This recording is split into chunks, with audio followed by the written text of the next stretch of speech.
YouTube? What is up? Welcome to the Radar for Rasslin Studios. What up, Marks? Guys, NXT finished up. We have two takeaways from it. I think it was a pretty good episode of NXT. We had a surprise, superstar showing up in the whole Tomasso Ciampa Imperium feud. We had interesting developments in the Karrion Kross Finn Balor match, which is already set up for NXT Stand and Deliver. We had the return of Jordan Devlin, the original NXT champion, going face to face with Santos Escobar. Cruiserweight champion. Cruiserweight champion. So we have that, and so a couple interesting things. We have some interesting things going on with Adam Cole and Kyle O'Reilly that the local authorities got involved in. So we got some good stuff here to get into on this episode of NXT. Also, we had the debut match of LA Knight. So we have a couple things here to get into. Before we do, I want to drop a like on this video and a comment. Let me know in the comment section below what you guys thought of NXT. What do you think about NXT's heading into Stand and Deliver? Are you excited for the NXT Stand Takeover Stand and Deliver matches? It already seems like a card that's better than WrestleMania at this point. So let me know in the comments what you guys think about NXT currently and that match card for Stand and Deliver, because we got some big matches set up for that pay-per-view. So if you're watching, not subscribed, please subscribe. Notification, we got new videos drop. Social media is right now, the story is with that. Let's get right into it.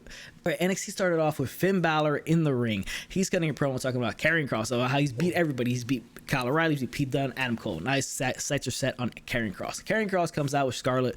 They cut the promo in there. I thought it was a solid promo between both guys. There's a lot of intensity between the two, especially Karrion Kross, because they make those like crazy faces that he makes. I really do enjoy that. It really works well with the character. They get interrupted by Danny Burch and Oni Lorcan. This all gets set up, to bring up Pete Dunne. Pete Dunne is the best technical wrestler in the world. He will become an NXT champion eventually. That's what they're saying. And then it takes a strange turn, because then Scarlett kind of sets it up so that it becomes a tag team title match for the main event. Lorcan and Burch against Kross and Balor. So that was pretty interesting. It's kind of weird, but it's pretty interesting, I guess. And that'll be the main event of the night. So then we get Austin Theory going against Dexter Lumis. Remember that whole feud that's going on? Yep. He got abducted. He kind of, I guess fell in love with him pretty much, and now he feels betrayed by Dexter Lumis.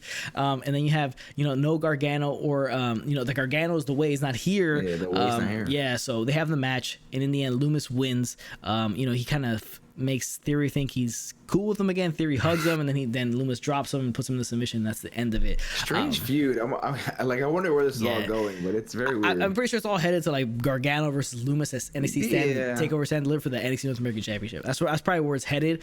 So we'll see what goes down with that.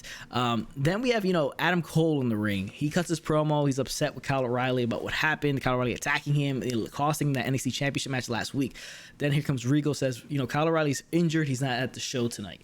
Then Kyle O'Reilly shows up on the screen, talks trash to Adam Cole, and then Adam Cole gets upset, leaves. He's leaving the arena. He's going to go he's going to go do something to find Kyle O'Reilly. So then later on, you have, the production shoos, William Regal away, and then he shows up on the side of the road somewhere with the cops involved. Both guys are getting arrested, Kyle O'Reilly, Adam Cole. According to Adam Cole, Kyle O'Reilly tried to run him off the road. Straight attempted murder, exactly. Man. So they're jawing back and forth, a lot of bleeps and curses going around. So I thought it was good stuff. I mean, it's like heightening up the rivalry. The rivalry is very, very intense, very, very like there, you know what I'm saying? So it's 11 good. years. It's friendship. Good. It's good stuff. Yeah. So that blow off at Stand and Deliver Takeover is gonna be awesome. Yeah, it's gonna be good stuff. Yeah. Now this is a great build up. I'm enjoying it. The whole 11 years of friendship. You try to end my career. It's just like you're throwing the history. Plus you get this crazy stuff for trying to kill each other, and like the cops are involved. I think it's good. I think it's getting emotional. I think it's getting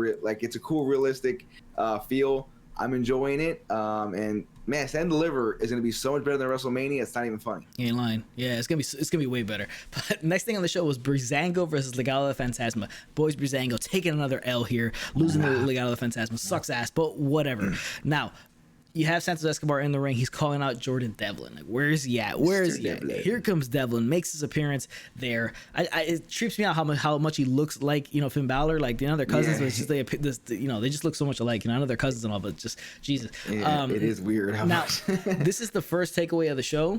So you see them behind us. I thought this was a really good promo. Now, remember, the Cruiserweight Championship really isn't something that's like, oh my God, it's like the most important thing. But these guys are making it feel a lot more important at this moment. Santos Escobar is really, really good. Now, the best thing about Santos Escobar is that he speaks very, very good English. This helps him out in a lot of ways, which it hurt Andrade a little bit. Andrade recently asking for his release, but he was denied of it. I think that's one of the most things that's hurting Andrade's lack of promo. Yeah, promo, exactly. So he doesn't have a mouthpiece in Zelina Vega anymore. So Santos Escobar really helped out by that. He speaks tremendous English, so he's able to cut these good promos.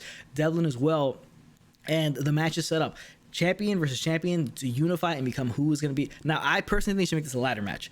Yeah, I like 2 titles, ladder match, right? I think that's probably like WrestleMania 10, Scott Hall, Razor and Sean. Yeah, so like just do it that way. Plus, you got like for cruiserweights, make this a ladder match. Have the both belts up there. Now, I did enjoy the fact that he calls him out and says like, we're gonna have this match. Santos Escobar does, and then Devlin headbutts the living hell out of him, busts his mouth open because he does bust mouth Santos Escobar open, and hits an awesome side suplex as well.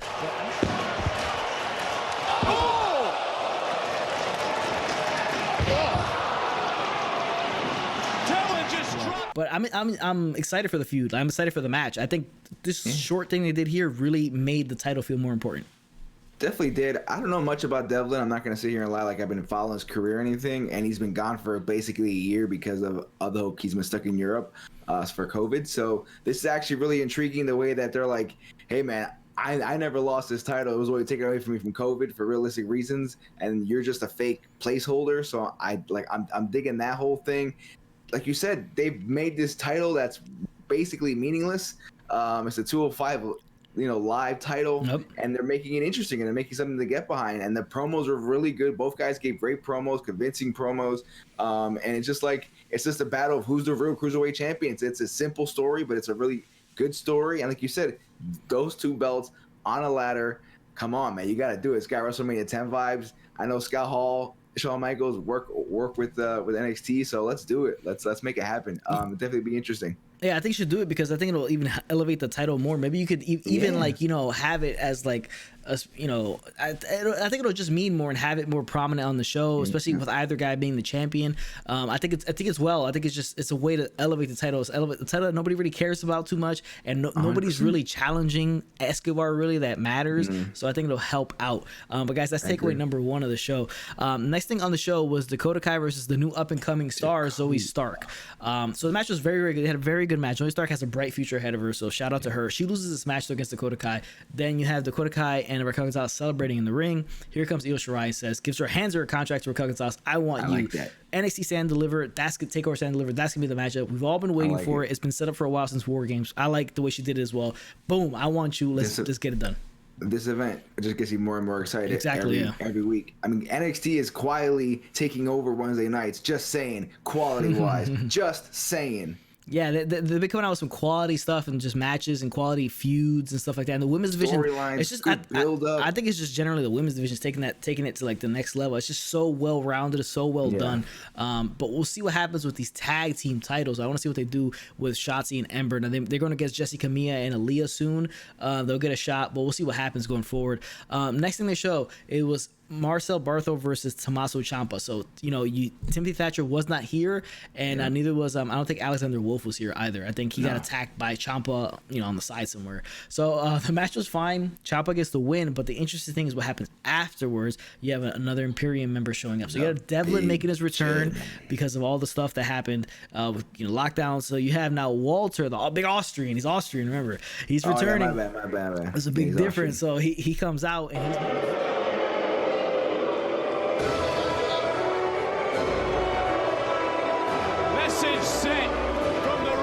he's making his return. Remember the whole thing that was supposed to be Finn Balor versus Walter before COVID happened? That was all down the shitter. I was so excited for that match. Exactly. It would have been awesome. So Walter comes out here and chops the living hell out of Tommaso Ciampa. I'm talking about this thing, it was just Jesus. That would have stopped a normal man's heart. It was ridiculous. Yeah, man. That thing is should be illegal. I don't know how he didn't break his arm and break the guy's entire chest cavity. It's ridiculous. Walter is such a abnormal and tremendous talent. Just because his size, his shape, the way he's able to move, it's a very interesting package when it comes to just everything that embodies Walter. So it's really cool stuff. But he's here, he's back. So we'll see what happens with Tommaso Ciampa and Timothy Thatcher. Maybe just Walter versus Ciampa at Takeover, or Walter versus Thatcher, which is gonna see some physical bust ass match. I can't wait. Walter is the man. I just love how even his power bomb. It's just everything looks so goddamn hard. I love it. The man is realistic. I feel like that's just the way he is in real life. He just chops people at the supermarket, chops people at the Starbucks. Yeah. Get out of my way, chop, chop, chop, chop. Yeah. Because who's gonna stop him? Like, God forbid you ever try to give that guy a high five, probably break your wrist. Exactly. The guy's like, just like everything he does is hard. It's just crazy. But let's get to the next thing in the show, which is my boy, the debut of L.A. Knight. All right, LA Knight comes out. He's having his match against Austin Gray. So he's having his match, right? It's his first match. He's winning and everything like that. Bronson Reed, during a promo in the back with LA Knight, snuck into his locker room. He comes out. I thought this was, I mean, it's akin to, I think Bret Hart and it's just a fat guy in a little coat. But it's like when it comes to the jacket in professional wrestling, you think about Bret Hart, and I think it was Carl Pierre-Ouellette that took his jacket or something like that, if I remember correctly. Don't take my jacket, bro. You take my jacket. Yeah, exactly. I'm pretty sure it happened with to Jose Lothario too in Houston. So we had this. He brings the jacket out. He puts it on, breaks it. Fat guy in a little coat, and LA Knight still gets the win here. But we'll see what happens. It's gonna be NXT Takeover Stand Deliver. Bronson Reed versus my boy LA Knight. Tremendous look to LA Knight. The name sucks, but whatever. I just kind of hope they maybe change the name in the future. Call him Michael Knight. Exactly. It'd be way cooler if they could do it. All right, so the next thing on the show was that tag team match, the tag team title match. Kross and Balor look like a cool ass tag team, especially when they were standing together next to each other. Mega powers explode, am I right? You got like the 2-man power trip. Exactly. It has those vibes. They're taking on Lorcan and Burch. Now, this is the sad part, is that during the match, you see Burch take a nasty bump on a double suplex from Kross. He takes a nasty bump. Could be over. Lands like on the top of like his trap shoulder. So it seems like he may have dislocated a shoulder or something like that, because he was out for the rest of the match. And shout out to Lorcan for handling the rest of the match by himself. But in the end, you go to the outside. Lorcan gets drop kicked by Finn Balor, crashes into Scarlett. Scarlett takes a hell of a bump. Shout out to Scarlett. She's like a hell of a bump here. I thought it was a really good bump she did on the outside. Kross ain't having it though. He grabs Finn Balor, starts smashing him against the cage. Then Kross goes on to take on both guys, right? So the match ends like it's just whatever, right? He wins. Lorcan is able to capitalize, score the pin or whatever. But Kross continues to beat everybody down. This is takeaway number 2. Everything happens for a reason. You can't escape fate. As you see here, it's a tag team match, but in the end, Kross stands tall over the NXT champion Finn Balor. So we all knew this match was coming. It's the money match. Some people may say like, oh, it should be done in the situation, but remember, just look at it. This guy won a title off of Keith Lee. He was pushed like an absolute monster beast, rightfully so. And I'm a big Karrion Kross guy. I really do enjoy him. I love the character, the way his mannerisms. I love all that stuff. And this is the money match. Scarlett obviously. So this is the money match. This is where it's at. We all knew this is where it was headed. And I think Finn Balor's time as NXT champion is running up. Yes. Well, it's what we've been waiting for ever since he got hurt. Yeah. In the match where he won the title, had to drop it the whole next night. This is what we want to see. We want to see him get his title back, dominate, and have a run that he deserved months ago. So him versus Finn's going to be a great match. Two guys that are real physical. They can have a great match with anybody. I like the fact that Scarlett has more of a voice now, where she's giving the promo too, that they're working well together. I like that, how they're building her character, how we're going to build Karrion and her together. This match should be great. The NXT is really good, man. There was like a point maybe a couple of months ago, 2 or 3 months ago, where NXT was kind of a drag to get through, just a little bit, tad bit. Like I would watch AEW before I would watch NXT. Now it's the opposite way around, because NXT's been really good over the last month or so.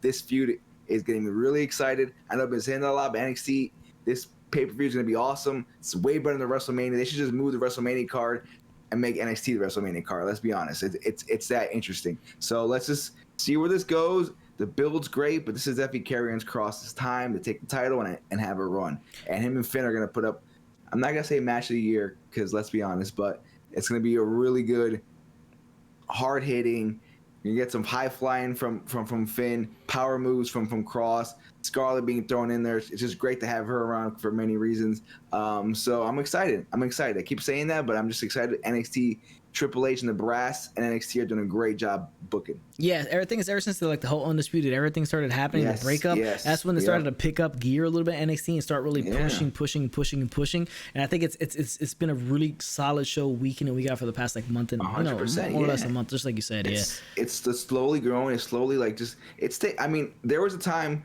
for almost a year where I was first thing I watched was AEW, and then I would get to NXT. Exactly. Now it's the opposite way around. I'm getting more intrigued by NXT, which is good. Like, that's the feud that I want, and that's why I'm excited that NXT is not going to Tuesdays. It's sticking on Wednesdays. We got the war, at least from, that hasn't been in news yet, but we're sticking to the Wednesday night wars. And dare I say, NXT is coming back a little bit. I'm not sure what the ratings are, but just quality TV.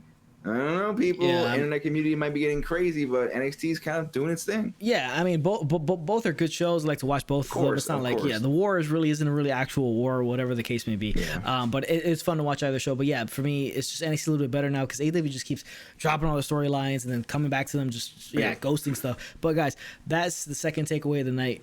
That was the end of NXT the way it ended. Let me know in the comment section below what you guys think of Karrion Kross, Finn Balor. Are you excited for that match? It is the money match. We all knew it was going to happen. What else are you excited for? Are you excited for Walter versus whoever, Ciampa or Thatcher? Are you excited for Devlin versus Santos Escobar? Let me know in the comment section what you guys think of NXT's TakeOver Stand and Deliver. We all can agree that it's a better card right now than WrestleMania. No, it's not even close. I can't even... Yeah, that's like super easy, like, right? Let's say anybody agree. What are the actual chances WrestleMania even, like, they have like less than a month. They basically have like 3 or 4 Raws left and SmackDowns. What are the chances that they actually put up a better show or can get us more excited for WrestleMania than Stand and Deliver? Let's be honest. Write in the comments below because there's no way they can do it. Yeah, no chance. There's no chance. Well, no chance in hell they can pull this off. Yeah, but guys, that's the video we have for you guys today. Appreciate you guys for tuning in. Remember, for this works, bro. Not to the job. Later, Marks.